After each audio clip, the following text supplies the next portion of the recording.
Olá, sejam todos bem-vindos ao podcast Advanced Therapies da MIT Technology Review Brasil, e neste episódio nós vamos falar sobre o desenvolvimento nacional de produtos de terapias avançadas, laboratórios públicos, iniciativas acadêmicas, investimento em pesquisa e desenvolvimento. Como que o Brasil está nesse cenário? Quais são as oportunidades? Quais são os desafios? Eu sou Carolina Belim, repórter de saúde, e estou acompanhada da editora de saúde da MIT Technology Review Brasil, Manuela Albuquerque, e nós vamos conversar com o Dr. Martim Bonamino, que se dedica aos estudos na área de imunologia, imunoterapia do câncer e aplicações de biotecnologia na saúde, com projetos que estão vinculados ao INCA, que é o Instituto Nacional do Câncer, e também a Fiocruz. Seja bem-vindo, doutor Martim. Quero começar perguntando já para o senhor.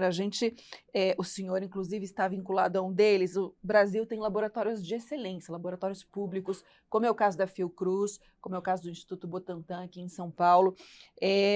Como que o senhor vê a capacidade científico-tecnológica do país para o desenvolvimento de produtos tão complexos, o desenvolvimento nacional de produtos de terapia avançada?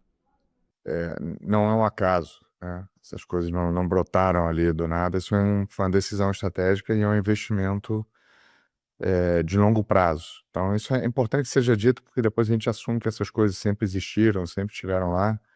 Quando a gente precisa muito, como foi no caso da pandemia, a gente valoriza, mas depois não é raro que essas instituições e outras sofram esses ciclos de desinvestimento e negligência.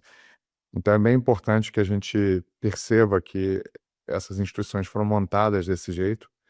Isso é um privilégio que a gente tem e são multivalentes, eu diria, né? Tem papéis importantes em diferentes momentos.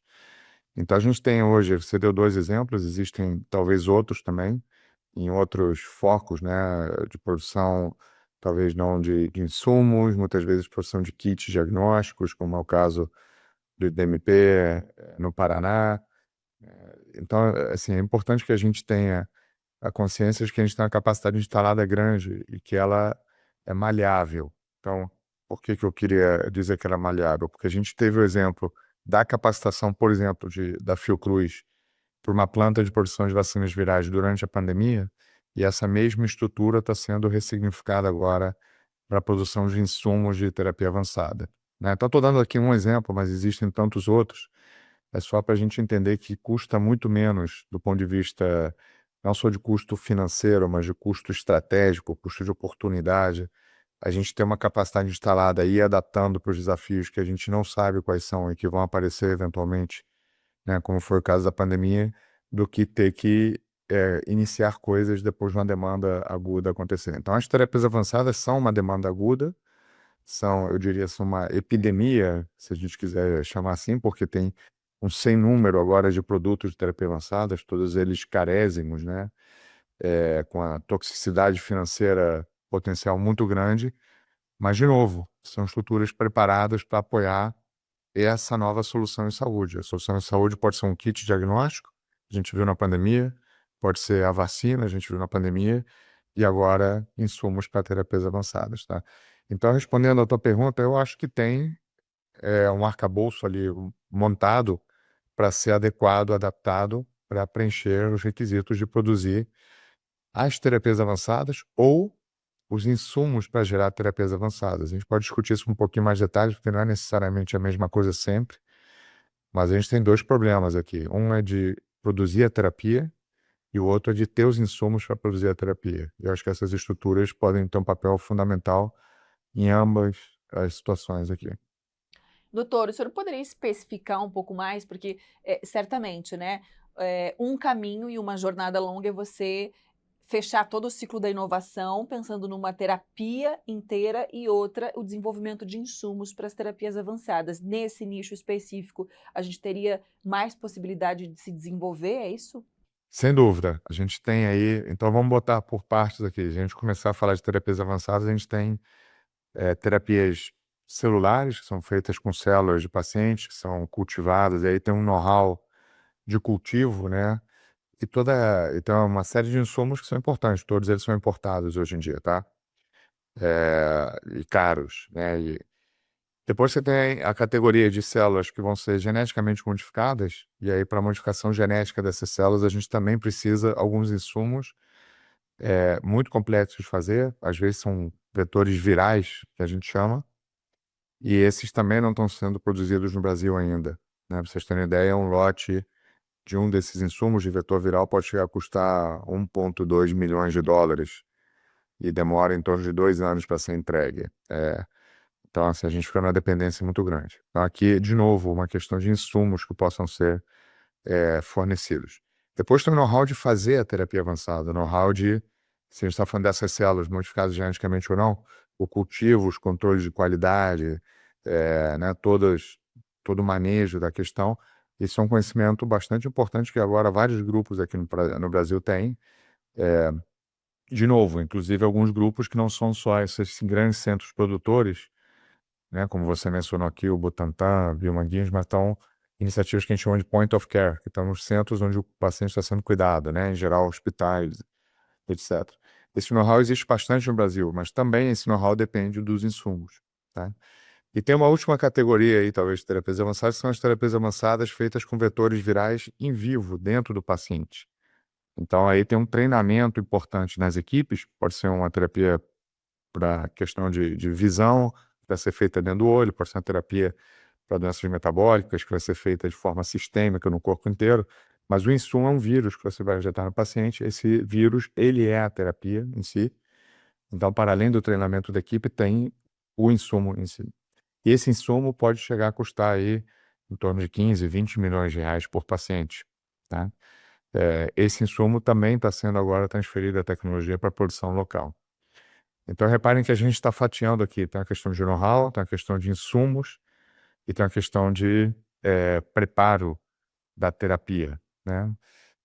Você mencionou aqui, por exemplo, um Biomanguinhos, ou a Fiocruz, né, com a unidade produtiva que é Biomanguinhos. Biomanguinhos está se propondo a produzir alguns dos vírus necessários para fazer tanto a terapia gênica em vivo para algumas doenças, quanto o vírus, que é um dos insumos para preparar células geneticamente modificadas para a imunoterapia do câncer. Então, repare, está atuando tanto nos insumos quanto, eventualmente, no preparo da terapia. Não precisa ser sempre assim. Você pode fazer só o insumo e deixar o preparo para algumas unidades, tá? E, por último, quando você falou de inovação, e aí eu concordo com o teu ponto, a gente tem vários grupos inovando aqui no Brasil, o grupo que eu lidero é um deles, mas existem vários grupos, mas a gente tem um gargalo importante. Se a gente quiser transformar essa inovação em um produto ou validar essa inovação clinicamente, a gente vai esbarrar na mesma questão dos insumos. Que eles não estão sendo produzidos aqui, então a gente é dependente da produção externa. 2, que eles têm um custo elevadíssimo, né, e talvez uma produção interna pudesse trabalhar parte dessa questão do custo, né? E 3, uma questão de qualidade, né? A gente tem que ter esses insumos produzidos em qualidade compatível com o uso clínico. Então, repare que aqui a gente tem todo um ecossistema a ser feito e montado e amadurecido para a produção dos insumos e para a produção ou para a execução de testes também de controle de qualidade dessas terapias. Cada uma dessas terapias é considerada um remédio, um fármaco, né, uma terapia pela Anvisa. Então, isso requer uma quantidade enorme de controles de qualidade, gestão de qualidade da equipe. Tudo isso é um conhecimento que existe, principalmente nessas instituições que você citou, mas não só, e as instituições que têm se aventurado a desenvolver essas terapias vão ter que receber todo esse treinamento, esse know-how e o apoio das instituições de referência.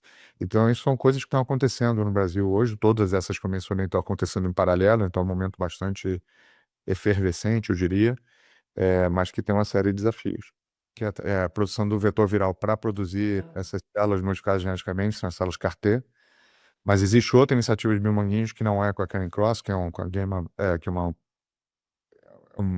instituição também americana, de transferência de know-how para a produção de um outro tipo de vírus, que são os vírus adeno-associados, que são os que carregam genes para o tratamento de uma série de doenças metabólicas, disfunções, enfim. Então tem aí uma ferramenta de entrega gênica e dependendo do gene, essa entrega gênica é feita para tratar uma doença diferente. Então também ali tem um portfólio de doenças a começar com 2 ou 3 que vão ser transferidas aí para que Biomanguinhos produza também esses vetores para tratar essas doenças. São doenças que têm já a eficácia comprovada, esse tratamento.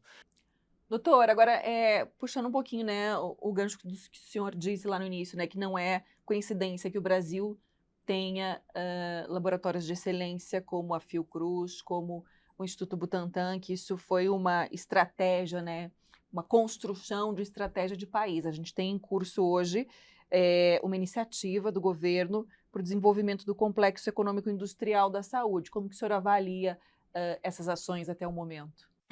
Eu acho que a postura de apostar, né, no amadurecimento dessa cadeia toda é uma postura adequada, é um acerto, né? A gente viu isso muito claro, não só o Brasil, vários países ficaram totalmente dependentes aí durante a última crise que foi uma crise sanitária, mas foi uma crise também de cadeia de suprimento global, né?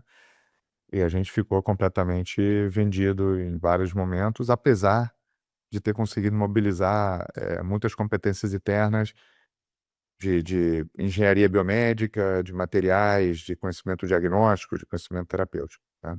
Então eu acho um acerto.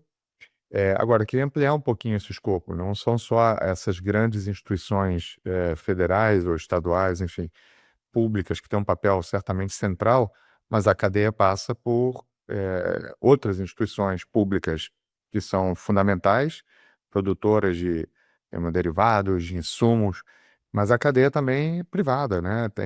O que a gente precisa é ter entes aqui dentro do país que consigam não só gerar cada um dos insumos necessários para fazer todo esse complexo econômico industrial da saúde rodar, né, com uma base grande de insumos nacionais, mas também essa capacidade instalada sendo posta a favor da inovação, seja dentro de cada empresa, seja ela pública, privada, ou cada instituição pública, privada, como também as associações que a gente tem, né? A gente tem ideias, a gente tem desafios, a gente tem missões e se as competências forem complementares entre as instituições públicas e privadas, isso acelerar o desenvolvimento, tanto melhor, né?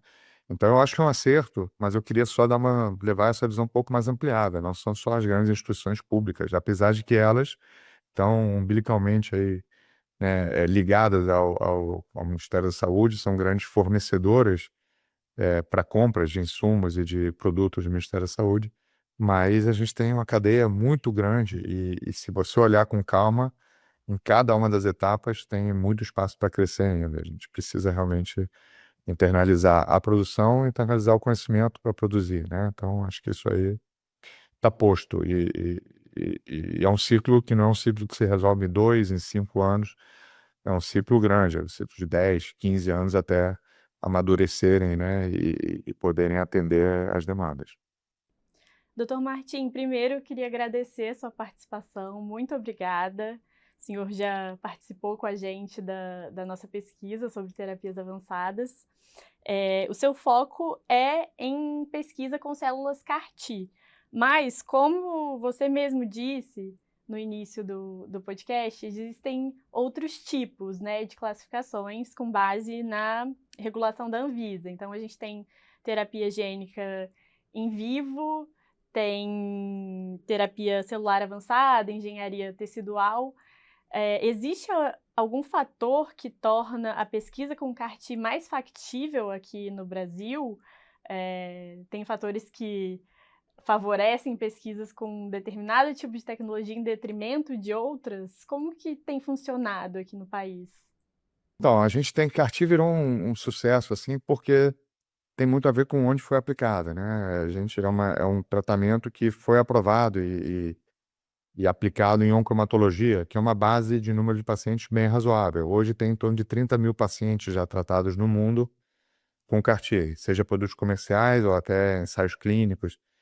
Então você vê que a maioria com doenças oncohematológicas, né, tumores, né, o câncer do sangue, mas também tem se trabalhado muito em fazer isso passar a funcionar bem também em tumores sólidos. Aí, de novo, tumores sólidos a gente tem aí dezenas de tipos diferentes, pode ser que o CAR-T comece funcionando muito bem para um tipo, não para outro, e por aí vão esses desenvolvimentos. Então, essa notoriedade está ligada a duas coisas: ao sucesso, que é inegável, né, com as taxas de resposta, o quanto dos pacientes, alguns pacientes, a gente tende a não chamar de cura, né, porque tem que esperar para ver se essa resposta realmente se sustenta, mas é inegável, tem pacientes que estão aí em remissão há mais de 10 anos, né, então, bom, então isso é um grande caso que ganhou essa notoriedade, né. Do outro lado, a gente tem as terapias para essas doenças genéticas, etc., que também têm resultados muito importantes, boa parte delas, mas em geral são doenças mais raras. Então, é uma situação um pouco diferente, onde a gente tem muitas doenças diferentes, cada elas com uma quantidade de pacientes não tão grande, né? E esse é um desafio para o desenvolvimento de terapias avançadas, porque você tem que fazer uma terapia para aquele grupo de pacientes muito pequeno. Então, você tem todo o custo de desenvolvimento, etc., para tratar, às vezes, 10, 20 pacientes ao ano no mundo todo. Então, é um modelo que é muito difícil de se sustentar do ponto de vista de economia, né, da saúde, do ponto de vista do investimento aí por parte primeiro das biotechs e depois das farmacêuticas. Então, esse é um xadrez aí muito difícil de resolver e a gente está vendo, tem uma crise nesse sentido. E aí eu acho que entidades públicas, entes públicos têm que entrar aí para eventualmente abraçar esse tipo de desenvolvimento. Porém, a gente sabe que deve ter aí talvez mais de 1 milhar ou centenas, certamente, de doenças raras, e eu não sei se vai ser possível desenvolver terapias avançadas num custo razoável para as centenas que a gente tem, tá? Então essa é uma coisa que a gente vai entender um pouco melhor na próxima década, provavelmente, tá? E tem uma terceira situação completamente disruptiva, que foi um caso que aconteceu esse ano e vai acontecer cada vez mais, de terapias que são desenvolvidas para um único paciente, né? A gente teve um caso agora no início do ano, de um paciente que nasceu com uma doença rara de metabolização de amônia e tal, e foi sequenciado o gene dele, feita a terapia que só serve para aquela mutação daquele paciente e aprovado para uso clínico em 8 meses. É uma coisa completamente inédita.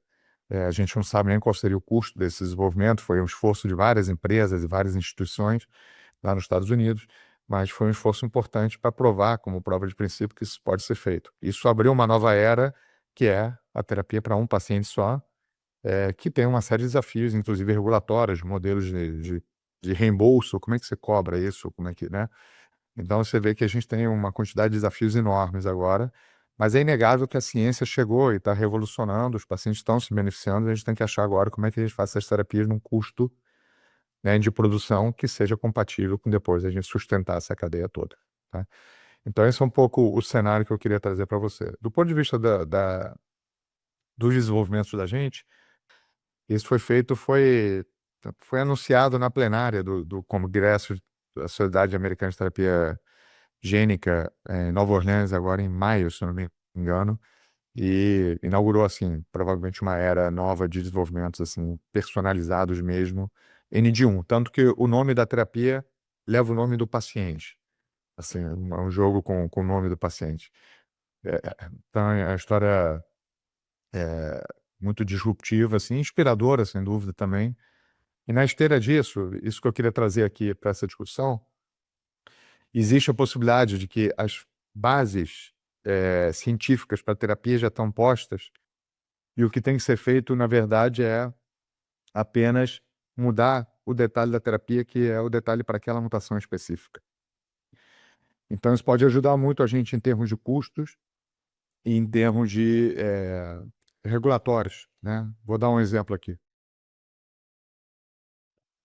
Se a base para entregar isso é um RNA que vai ser produzido, que vai codificar a enzima, que vai modificar lá o DNA e corrigir a mutação, a gente já pode ter um arcabouço de configurações de RNA pré-aprovados em termos de segurança e mostrar que é seguro só mexer naquela região do DNA. Da mesma forma, como eu falei para vocês, a plataforma de vetores adeno-associados, que é o mesmo tipo de vírus, muda o gene que você está colocando. O gene A vai ser para a doença A, o gene B para a doença B. A questão de segurança do vetor, se ela já estiver resolvida, isso facilita muito o regulador aprovar a nova terapia para o gene Z em tempo hábil, né?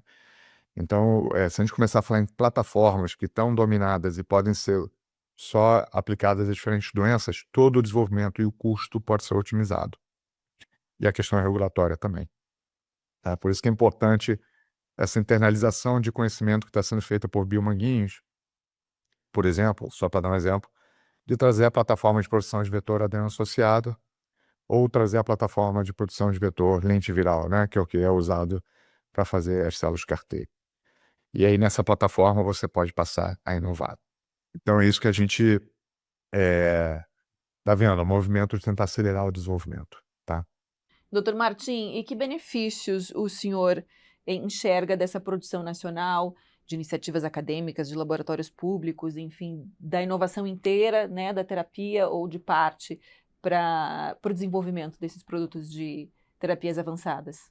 Por exemplo, para CAR-T, que é uma terapia que você vai tirar as células do paciente, vai modificar em laboratório e devolver, estar próximo ao paciente é um fator importante, né, que economiza um monte de energia, tempo e risco, digamos, de logística, de ter que mandar a célula para um lugar centralizado para ser produzida e depois trazer de volta, tendo que controlar toda a cadeia de frio, a cadeia de identidade da amostra, etc.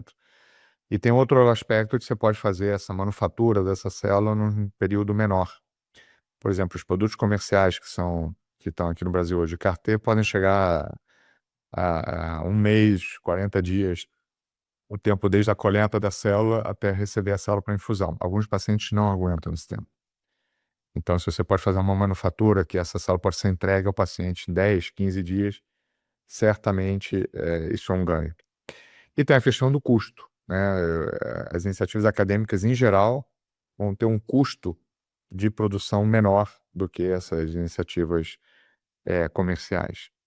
Porém, há iniciativas públicas com uma lógica comercial, como é, por exemplo, esse desenvolvimento de Biomanguinhos ou o desenvolvimento que o pessoal de Ribeirão tem feito com a ideia de gerar um produto que possa ser registrado na Anvisa e oferecido como terapia ao Ministério da Saúde, certamente por um valor muito mais baixo do que o que é praticado comercialmente aqui, mas é uma lógica aí também que é muito parecida com a lógica da farma, né, de fazer uma produção mais centralizada em algum lugar, ou até descentralizada. A iniciativa de Biomanguinhos prevê que você faça isso em salas limpas modulares que possam ser colocadas próximas aos centros hospitalares, né?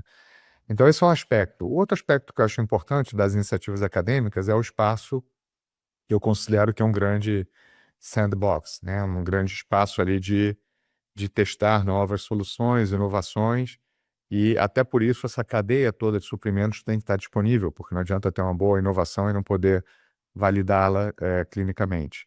Então, você vê que a gente tem muitos grupos agora no Brasil trabalhando com inovações na maneira, por exemplo, de fazer carteira. Nós somos um desses grupos.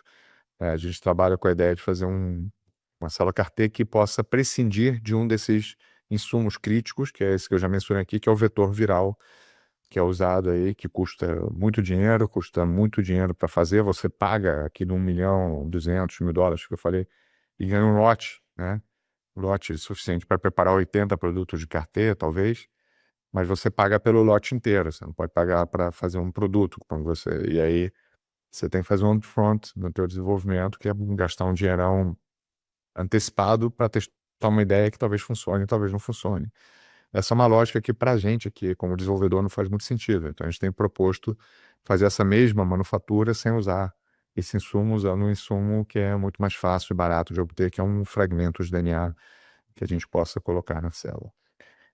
E a gente tem feito isso porque a gente está sempre olhando aqui nessa cadeia produtiva. Isso é uma decisão que a gente tomou há 10, 15 anos atrás, de fazer essas células de CAR-T sem esse insumo, porque a gente achava e continua achando que a produção dos vetores virais é um gargalo, né, como insumo, e porque a gente tem, eu sou pesquisador do INCA, especialista da Fiocruz, a gente tem no DNA aí essa missão de desenvolver e prover soluções para o Sistema Único de Saúde, soluções que sejam abraçáveis pelo Sistema Único de Saúde. Não adianta uma inovação que depois não possa ser incorporada. Então, a gente está, desde o início, pensando na melhor maneira de fazer isso, para incorporar isso depois como uma possibilidade custo-efetiva, né, que seja compatível com as finanças aqui do nosso Sistema Único de Saúde.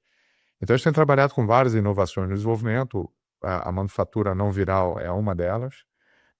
A outra, a gente tem um desenvolvimento de célula de CAR-T que a gente faz em um dia, né, quando a maioria dos protocolos demoram aí de 6 a 10 dias para fazer isso.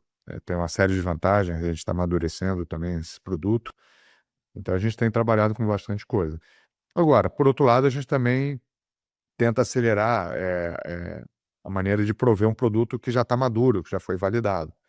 Então, assim como tem essa transferência de tecnologia da Caring Cross para Fiocruz, a gente também tem uma transferência de tecnologia em curso do Children's Hospital da Filadélfia, que é a instituição que tratou a primeira paciente pediátrica, a Emily Whitehead, que vocês devem ter visto aí já, né, com o CAR-T. Então, a gente está transferindo a tecnologia do centro deles para o nosso para fazer a manufatura exatamente como a gente tem feito hoje. Isso também é uma iniciativa que está apoiada pelo Ministério da Saúde, que usa, nesse caso, um aparato aqui, né, todo um dispositivo automático que mantém lá as células e cultiva as células de uma maneira automatizada. E isso libera muito tempo de manipulação do operador, né, dá uma consistência maior, enfim. Então, tem uma série de vantagens aí. Então, a gente também está com essa transferência de tecnologia em curso e provavelmente essas duas iniciativas e também a iniciativa de Biomanguinhos devem estar rodando nos pacientes do Instituto Nacional do Câncer entre o meio do ano que vem e o início de 2027. Tá? Então, são as iniciativas de transferência de tecnologia e também desenvolvimento local nosso que estão amadurecendo aí, agora já numa fase de discussão regulatória com a Anvisa, com os dossiês sendo analisados, a discussão, a Anvisa abriu de maneira muito generosa um caminho de discussão continuada para a gente ir ajustando esses protocolos, e isso a gente tem feito com eles, e a ideia é que a gente chegue a bom termo para dizer, olha, é realmente um produto que segue todos os critérios de qualidade, que é uma barra bastante alta, eu devo dizer, de qualidade que está sendo exigida pela Anvisa, mas é importante para a salvaguarda dos pacientes que vão ser tratados. Agora, doutor Martim, a gente tem aqui no Brasil 9 produtos aprovados e todos eles são comerciais, né, desenvolvidos pela indústria farmacêutica de inovação. Você enxerga aqui no país o espaço para essas duas iniciativas? Então, o produto comercial e o produto acadêmico, eles competem entre si de alguma maneira? Como a gente pode considerar, né, esse auxílio tanto da indústria para o desenvolvimento nacional e vice-versa? Como você enxerga esse cenário atualmente? Então, eu acho que, na verdade, não é uma questão de ter espaço. Eu acho que é importante que tenha as duas coisas, né? Como é que eu vejo esse ecossistema? Eu acho que as iniciativas que forem mais inovadoras, mas demonstrarem solidez, vão eventualmente ser encampadas pelas grandes unidades de produção, né? Enquanto que as grandes unidades de produção não têm essa agilidade de desenvolver 1000 diferentes produtos, podem até ter desenvolvimentos pontuais, e é saudável que tenham, mas não vão conseguir abraçar tudo.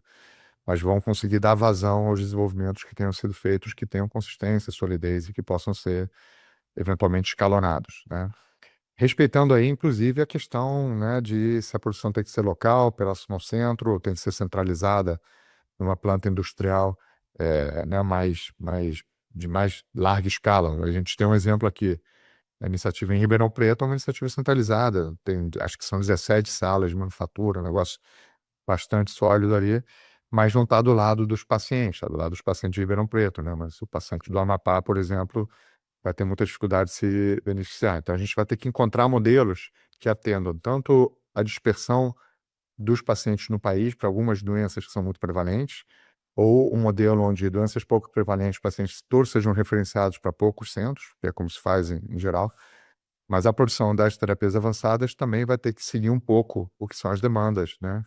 Então, algumas terapias avançadas vão ter grande demanda de produção, outras vão ter demanda menor, algumas vão ter que ser dispersas pelo país, outras vão ter que ser centralizadas. Por exemplo, a gente tem a Casa dos Raros lá no sul do Brasil, né? Super interessante, que tem um poder aí muito bem estruturado, centralizado para drenar aí alguns pacientes com certas doenças raras, né?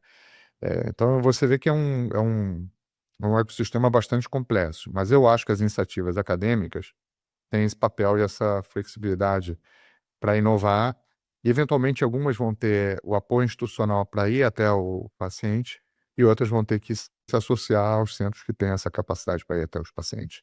E está tudo bem. Acho que o que é importante é que a gente irrigue e nutra esse sistema para que nenhuma das iniciativas boas deixe de ir até o paciente, né? Então você vê que eu estou sendo meio evasivo aqui, porque eu não acho que existe um só modelo que vá contemplar tudo. Acho que a gente tem que ter um ecossistema de verdade, né, para que a coisa avance. Se a gente centralizar tudo na sua tomada de decisão, a gente perde agilidade e não vai conseguir ser competitivo. Competitivo no sentido de conseguir desenvolver em tempo hábil o que a população precisa, né? Doutor, para a gente finalizar, o que o senhor projeta para os próximos anos, se é que é possível fazer essa projeção, e o que falta, de fato, para o Brasil deslanchar em pesquisa e desenvolvimento nessa área? Acho que faltam algumas coisas, né? Primeiro, falta investimento. Isso dito, apesar de todo o investimento estar sendo feito, e é importante reconhecer, quando a gente vê a monta de investimento que está sendo feito em outros lugares, a gente vê assim, um abismo, né? Então a gente tem que entender que essas coisas vão demandar investimentos. E aí eu acho que tem um entendimento um pouco diferente hoje, que esses investimentos dessa monta vêm dessas capacidades industriais, né? São investimentos no complexo industrial, econômico, industrial da saúde. E que seja, né? Mas a gente não pode deixar de nutrir a parte mais de inovação mais disruptiva, nem a parte de produção já mais estabelecida. Então, isso eu acho que é uma coisa importante, um entendimento que já está maduro. Talvez o país nem sempre vai ter musculatura para fazer todos os investimentos ao mesmo tempo, mas é importante ordenar, e acho que está sendo feito um esforço nesse sentido, e é importante reconhecer. A outra coisa que eu acho que vai ser, que tem uma dificuldade aí, é que acelerou tudo muito rápido, né? Tá tudo muito... a velocidade de desenvolvimento tá muito grande. Tem muitas questões disruptivas chegando, o que é incrível, né? Mas é impossível prever qual vai ser o formato da terapia avançada daqui a 10 anos, considerando o que a gente tem hoje, o que a gente está vendo de revolução já acontecendo, e as coisas que a gente nem sabe o que vai acontecer daqui a 5, 10 anos.